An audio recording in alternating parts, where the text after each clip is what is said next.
So can you see this lamp? Now I'm going to try something. I'm going to place my hand at a height but right above the flame. Oh my god, it's so hot here. I feel like my hand is going to burn. Now let me try something else. I'm going to place my hand much closer to the flame but right underneath it.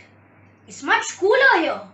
So did you notice that when I placed my hand so far away from the flame but right above it, I felt so hot as compared to when I placed my hand much closer to it but underneath it. So can you guess the reason behind this? Let's try and understand. The main reason is that hot air is lighter or less dense than cold air. As a result, when the lamp is lit, the air above it becomes hot, and since the hot air is lighter, it rises up, while cold air stays below it and takes its place. The working of a hot air balloon is based on this concept. There is a heater right underneath the balloon. When the hot air balloon is supposed to go up, this heater is switched on. This causes the air inside the balloon to heat up. And as we discussed earlier, since hot air is less dense than cold air, it rises up. And because of this hot air, the balloon also rises. But now the question is, why is hot air less dense? And why does it rise up? Let me explain. There is a very important law of physics which applies to gases. The law states that the pressure of a gas multiplied by the volume of the gas divided by the temperature of the gas is always the same. The answer is a constant. It can never change. So if the pressure of the gas increases, either its volume will decrease or the temperature will increase such that pressure into volume divided by temperature remains constant. So if pressure of a gas changes from P1 to P2, its volume changes from V1 to V2 and the temperature changes from T1 to T2, then it will be such that P1 multiplied by V1 divided by T1 will always be equal to P2 multiplied by V2 divided by T2. Now in the case of the lamp, when it's lit, the flame causes air around the lamp to heat up. This causes an increase in the temperature of this air. But the pressure on this air is the same as the atmospheric pressure, which is constant.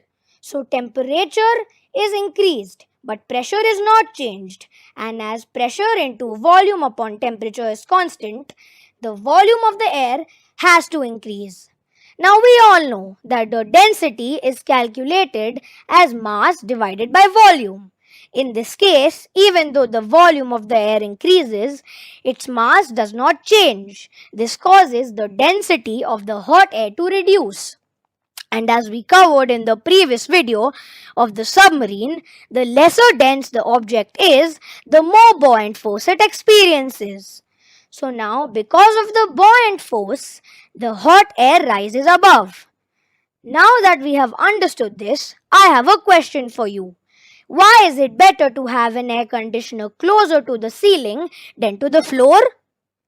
When the air conditioner is switched on, the air in front of it is cooled, but the air below the air conditioner remains hot in comparison to the air above it, which is cold. So as we learnt earlier that hot air rises up and cold air takes its place below, over here the hot air will move up and the cooled air will come down. And because this becomes a cycle which keeps on repeating, and this cools the entire room. But if the air conditioner is placed closer to the floor of the room, then only the air at the bottom would cool. And since cold air does not rise up, the cold air would always remain down and the hot air would always remain up. And the entire room would not be cooled very efficiently. I hope you found this video useful. If you have any questions or suggestions, please leave a comment. But before I go, I have another question for you. So we just learned that hot air rises up. So why is it that when we are high up in the mountains or on hill stations, we feel so cold? Shouldn't it be hot and not cold?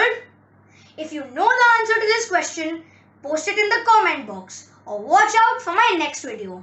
And do not forget to like, share and subscribe to my channel. Thank you.